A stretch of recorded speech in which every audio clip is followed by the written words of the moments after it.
Everyone, I hope आप सब ठीक होंगे। मैं भी अच्छी हूँ। मैं यहाँ पे आप सबके सामने एक इम्पॉर्टेंट डिस्कशन लेकर आई हूँ। पता होगा कि अभी एमपी में टीचर्स को लेके कोई भी सटीक जानकारी उपलब्ध नहीं है कि एमपी टेट होगा या फिर एमपी डायरेक्ट चयन परीक्षा होगी। आई मीन जो करेक्ट या फिर सही जानकारी है उसकी तो उसी दिन पता चलेगी जब हमें एमपीएसबी के द्वारा नोटिफिकेशन जारी कर दिया जाएगा, उनके द्वारा ऑफिशियल नोटिफिकेशन आएगा। पर अभी जिस हिसाब से सारी चीज़ें चल रही हैं, अभी एग्ज़ाम भी जैसे कि जुलाई में होने वाले थे या फिर जो अगस्त में एग्ज़ाम होने वाले थे, दोनों एग्ज़ाम अभी हुई नहीं और उन्होंने अपना जो कैलेंडर था वो भी हटा लिया है। तो इसी के चलते मैंने सोचा है कि एटलीस्ट जो व्यक्ति है अपने सब्जेक्ट पे कमांड कर सकता है इस समय पे और अपनी आने वाली तैयारी को सही दिशा में पहुंचा सकता है, तो उसके लिए मैं स्पेशली जो साइंस वाले विद्यार्थी हैं उनके लिए मैं ये कहना चाहूँगी कि आप और हम मिलके साइंस एक साथ तैयार कर सकते हैं। और अपने अगर टीचर्स एमपी वर्ग 1 का आता है या फिर एमपी में वर्ग 2 की परीक्षाएं होती हैं, तो उसके लिए हम प्रिपेयर हो सकते हैं।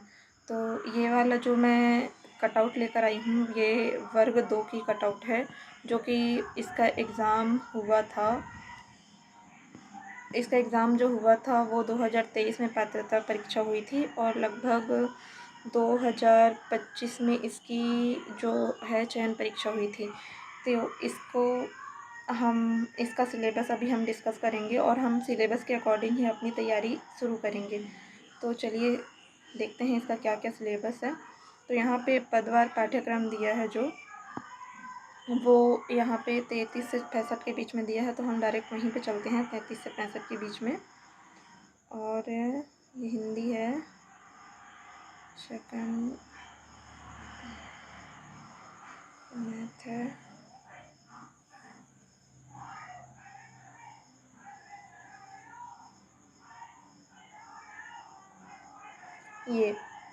ये हमारे पास साइंस का सब्जेक्ट आ गया है, जो कि सिलेक्शन वाला सब्जेक्ट है, चयन परीक्षा वाला सब्जेक्ट है। और मुझे लगता है हमें डायरेक्ट चयन परीक्षा की ही तैयारी करनी चाहिए अभी तो फ़िलहाल, क्योंकि अभी कोई ऐसा तो ऑप्शन है नहीं कि आपका पात्रता परीक्षा होगी या चयन परीक्षा होगी।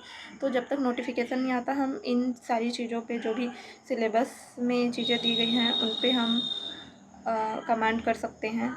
तो यहाँ पे जैसे कि बायोलॉजिकल क्लासिफिकेशन दिया है यूनिट 1 में, और यूनिट 2 में यहाँ पे मॉर्फोलॉजिकल फ्लावरिंग प्लांट, यूनिट 3 में फोटोसिंथेसिस हायरिन प्लांट। तो जैसे कि यहाँ पे प्लांट से रिलेटेड दिया है, फिर यहाँ पे प्लांट से रिलेटेड सारे कुछ दिया है, फिर यहाँ भी प्लांट से रिलेटेड, मतलब प्लांट फिजियोलॉजी और मॉर्फोलॉजी दोनों हम अगर कर लेते हैं, फिजियोलॉजी एंड प्लांट मॉर्फोलॉजी।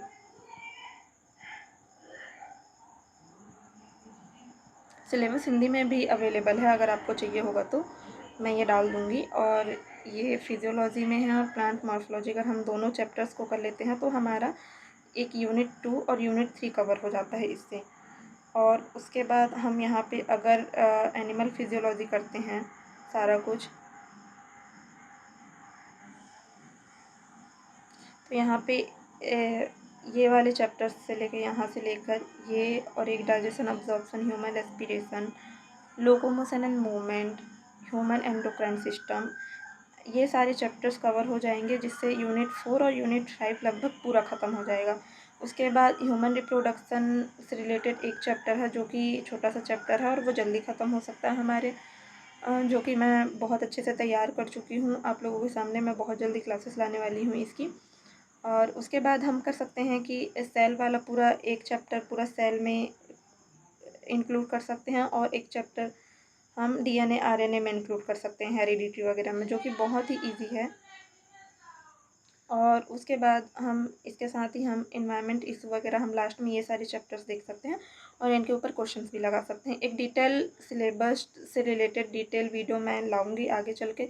ये तो एक ओवरव्यू था कि हम कैसे चीज़ों को आगे बढ़ा सकते हैं और क्या मेरा पॉइंट ऑफ व्यू है इसको लेकर। और अगर आप इस चीज़ से सहमत हैं तो आप मुझे जानकारी दीजिए, आप मुझे बताइए यस मैम हम ऐसा कर सकते हैं, या फिर यस जो भी आप बोलना चाहें, और फिर हम उससे रिलेटेड आगे इन सब चीज़ों में काम कर सकते हैं और हम बहुत जल्दी इनकी तैयारी कर सकते हैं। मेरी जो कि पर्सनली मेरी खुद की इन सब चीज़ों में कमांड हो चुकी है और मैं चाहती हूँ आप लोगों की भी उससे हेल्प हो, कैसे मैं कर रही हूँ और क्या क्या हम इस पे क्वेश्चंस लगा सकते हैं, वो भी मेरे पास पूरा प्लान रेडी है। फिर मैं सबसे पहले बायो पे ही बोलूँगी कि जो बायो वाले स्टूडेंट हैं वो बायोलॉजी पे ही सबसे पहले ध्यान दें, क्योंकि इसके 10 यूनिट हैं। और जो फिज़िक्स और केमिस्ट्री की हैं, फ़िज़िक्स में 5 यूनिट्स हैं और केमिस्ट्री में भी अपनी 5 यूनिट हैं।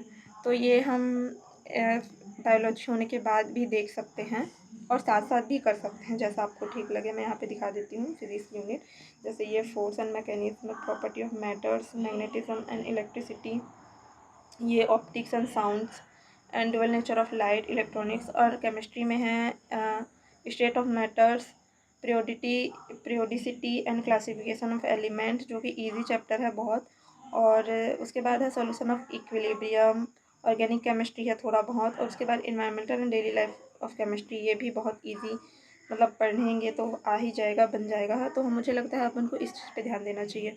तो थैंक यू, आज के लिए इतना ही।